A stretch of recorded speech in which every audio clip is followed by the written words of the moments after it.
बाबा साहब डॉक्टर अम्बेडकर कहते थे, जो व्यक्ति अपना इतिहास नहीं जानता वो कभी इतिहास नहीं बना सकता। बाबा साहब ने ये बात बहुजन समाज को सावधान करने के लिए कही थी, क्योंकि मनुवादी हमेशा बहुजनों के इतिहास को मिटाने का काम करते रहते हैं।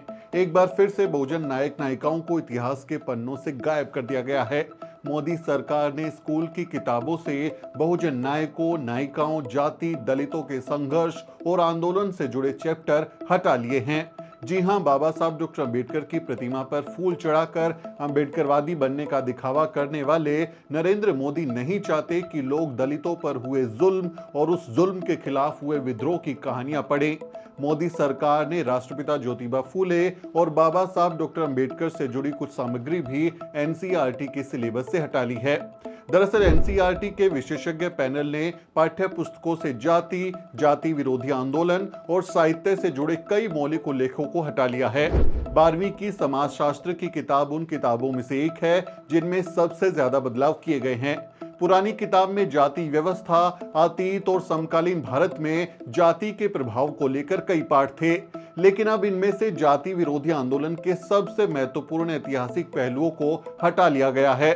उदाहरण के लिए कक्षा 12 की समाजशास्त्र की किताब द कल्चरल चेंज यानी सांस्कृतिक बदलाव अध्याय में 13 साल की मुक्ता साल्वे और उनकी हिंदू धर्म को खारिज करने वाली कविता का जिक्र नहीं है। राष्ट्रपिता ज्योतिबा फूले और माता सावित्रीबाई फूले ने लड़कियों के लिए जो पहले स्कूल खोले थे, उसमें पढ़ने वाली मुक्ता साल्वे की विद्रोही कविता को 12वीं की सोशल साइंस की किताब से हटा लिया गया है। दलित मांग समुदाय से ताल्लुक रखने वाली मुक्ताबाई या मुक्ता साल्वे ज्योतिबा फूले और माता सावित्रीबाई फूले के शुरुआती छात्राओं में से एक थी। मुक्ता साल्वे ने हिंदू धर्म को खारिज करते हुए लिखा था कि उस धर्म को इस धरती से समाप्त हो जाना चाहिए जहां केवल एक व्यक्ति को विशेषाधिकार प्राप्त हो और बाकी वंचित हों। उनकी इस कविता का टेक्स्ट बुक में यह कहते हुए उल्लेख किया गया था, यह एक ऐसा विचार था जो दलितों के बीच तेजी से समर्थन पा रहा था, जिसमें हिंदू पक्ष के प्रति पूर्ण अस्वीकृति थी। लेकिन अब नई किताब में यह सब नहीं लिखा है, क्योंकि सरकार ने इसे सिलेबस से हटा लिया है।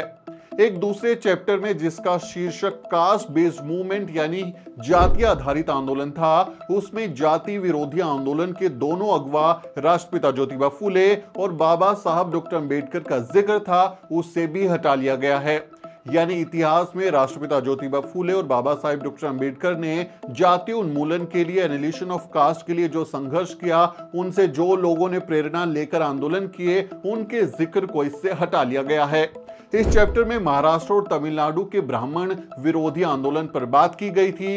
ये चैप्टर पहले छात्रों को दलित लेखकों की कविताओं और गीतों पर चर्चा करके जाति विरोधी लेखन से जुड़ने के लिए प्रोत्साहित करने की बात कहता था। इसमें दलित साहित्य था और उस पर चर्चाएं होती थी, लेकिन ये गतिविधियां अब किताब से हटा दी गई हैं।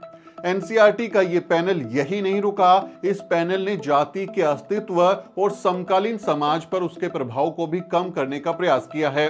जातीय पंचायतों को लेकर कुछ सबसे प्रासंगिक चर्चाओं को पूरी तरह से सिलेबस से हटा लिया गया है। पुरानी पाठ्यपुस्तक में डेमोक्रेटाइजेशन एंड इनइक्वालिटी यानी कि लोकतांत्रिकरण और असमानता नाम से जो सब चैप्टर था, उसके तहत जातीय पंचायतों के अस्तित्व पर विस्तार से चर्चा की गई थी, लेकिन अब ये चैप्टर भी सिलेबस में नहीं रहा।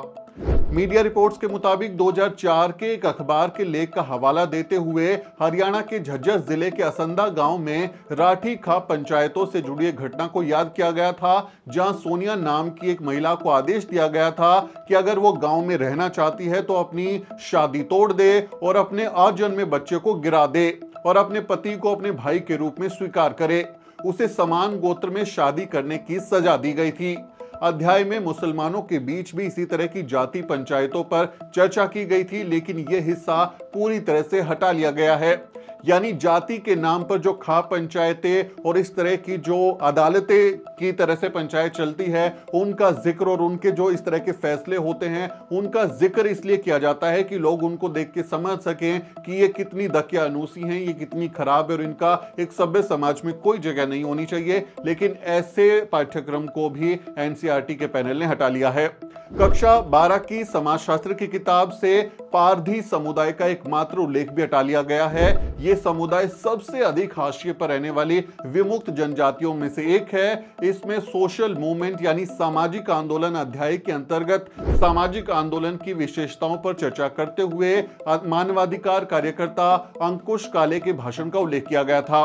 पारधी परिवार में जन्मे काले कहते हैं, पारधी बहुत कुशल शिकारी होते हैं, फिर भी समाज हमें अपराधी के रूप में ही देखता है। हमारे समुदाय को चोरी के आरोप में पुलिस प्रताड़ना सहनी पड़ती है। जब भी गांव में कोई चोरी होती है तो हमें गिरफ्तार कर लिया जाता है। पुलिस हमारी महिलाओं का शोषण करती है और हमें उनका अपमान देखना होता है। समाज हमें खुद से दूर रखने की कोशिश करता है क्योंकि हमें चोर कहा जाता है। लेकिन क्या कभी लोगों ने हमें समझने की कोशिश की है? क्यों हमारे लोग चोरी करते हैं?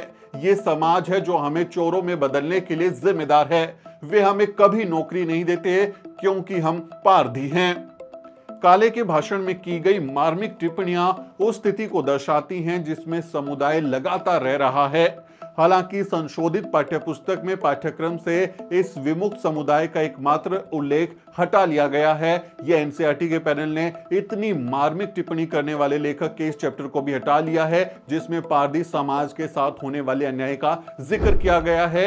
ये एक संकेत मात्र है कि किस तरह से भारत में दलित, दबे, कुचले, वंचित समाज के साथ पूरे का पूरा समाज अन्याय करता है।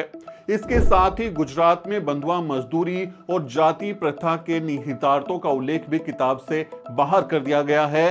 भारतीय लोकतंत्र, प्रस्तावना और संविधान सभा की बहस पर चर्चा करने वाले अध्यायों के भी कई हिस्सों को या तो हटा दिया गया है या फिर छोटा कर दिया गया है। यानी संविधान की प्रस्तावना लोग पढ़ें, संविधान में जो सिखाया गया है कि मिलजुल कर रहना है, सब लोग समान हैं, उस बात को सीखें, उस सीख को भी कम कर दिया गया, या तो वो हटा दिए गए हैं या फिर उसके जो अध्याय है, जो उसमें सामग्री, उसको छोटा कर दिया गया है। ओबीसी आरक्षण के जो संघर्ष हुए हैं, मंडल आंदोलन और उसके बाद जो तमाम जो ओबीसी संगठनों की तरफ से आंदोलन हुए हैं, उसको पाने के संघर्ष पर चर्चा करने वाला एक पूरा हिस्सा भी किताबों से हटा लिया गया है। इसके पीछे तर्क दिया गया है कि अन्य कक्षाओं की राजनीतिक विज्ञान की किताबों में मिलते जुलते प्रसंग मौजूद हैं। इस पैनल ने राजद्रोह, नक्सल आंदोलन, गुजरात दंगे और नक्सलवाद की समस्या के जिक्र वाले हिस्से भी सिलेबस से हटा लिए हैं। साथ में जाति उत्पीड़न, जातीय जो आंदोलन है उसके खिलाफ जो संघर्ष है, बहुजन नायक नायिकाओं से जुड़े, राष्ट्रपिता ज्योतिबा फुले और बाबा साहब डॉक्टर अंबेडकर से जुड़ी सामग्री को भी इस पैनल ने हटा लिया है। भारत में लंबे समय तक बहुजन नायक और नायिकाएं इतिहास के पन्नों से गायब रहीं। कांग्रेस की सरकार और वामपंथी सवर्ण इतिहासकारों ने कई दशकों तक राष्ट्रपिता ज्योतिबा फुले, शाहूजी महाराज, कबीर, बुद्ध रैदास, बाबा साहब डॉक्टर अंबेडकर, पेरियार, झलकारी बाई और उदा देवी पासी जैसे बहुजन नायक नायिकाओं को किताबों से गायब रखा। लेकिन जब बहुजन इतिहास जमीन फाड़कर बाहर निकल आया तो मनुवादियों ने इसे फिर से मिटाने की साजिशें रच डाली। इतिहास को मिटाने का यह खेल सदियों पुराना है। हम सब जानते हैं कि कैसे बौद्ध मठों को मंदिर कहकर हड़प लिया गया। हम सब जानते हैं कि कैसे न्याय और समानता का संदेश देने वाले बुद्ध को विष्णु का अवतार घोषित कर दिया गया। और हम ये भी जानते हैं कि कैसे साजिश के तहत बाबा साहब जैसे बहुजन नायकों को सिर्फ दलितों का नेता घोषित कर दिया गया। अब एक बार फिर से साजिश हो रही है। आरएसएस के इशारे पर हिंदू राष्ट्र का सपना देख रही बीजेपी की सरकारें स्कूल कॉलेज की किताबों से बहुजन इतिहास को मिटाने की बड़ी साजिश कर रही हैं। ये वक्त है कि हम सब इस साजिश के खिलाफ एकजुट हों और अपनी आवाज को बुलंद करें। आपसे अपील है, इस खबर को ज्यादा से ज्यादा लोगों तक पहुंचाएं। सोशल मीडिया पर लिखे, आर्टिकल्स लिखे, जहां बोल सकते हैं वहां बोले। और इस इतिहास को जो मिटाने की कोशिश हो रही है मनुवादी संघी सरकारों के द्वारा, उसके खिलाफ हमें एक आवाज में बुलंदी के साथ विद्रोह करना चाहिए। हमें उसका विरोध करना चाहिए। इस मसले पर आप क्या सोचते हैं, क्या आपकी राय है, कमेंट में जरूर लिखें। आपसे अपील है कि हमारे चैनल को सब्सक्राइब करना ना भूलें। मेरा नाम सुमित चौहान है और इस वीडियो स्टोरी में मेरी मदद कर रहे हैं मेरे सहयोगी मोहित और रजरा। अगले किसी वीडियो में मुलाकात होगी दोस्तों, तब तक आप देखते रहिए द न्यूज़ वीक।